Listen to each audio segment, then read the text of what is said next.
నేను అనుకున్న ఆశయాలు కోల్పోయిన తర్వాత అందరికంటే ఎక్కువ ఫీల్ అయ్యేది మా మమ్మీ.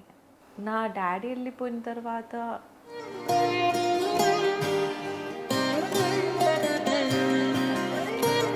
టోటల్ బాధ్యత అంతా మీరే నో చూసుకోవాల్సి నో వచ్చిందా? బాధ్యత అని కాదు. No we had a shop Yeah. In Ameerpet.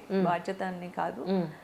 So financial గా క్రైసిస్ ఏం లేవు. నో అంటే క్రైసిస్ అంటే we are not very rich or anything like that. We have survived. yes that's what. So అయిన తర్వాత నేను మమ్మీకి అడిగేదాన్ని, నువ్వు ఎందుకు పెళ్లి చేసుకోవట్లేదు ఇవన్నీ అని. అంటే మీ నాన్న నేను ప్రేమించాను, కేవలం పెళ్లి చేసుకోలేదు అని చెప్పారు. I used to think she's so young, pretty, and I used to be that protective force. And even if, you know, when you're pretty, young and single, typical చిన్నప్పుడు నుండి నేను చూస్తున్నా, men don't look at you in the right way.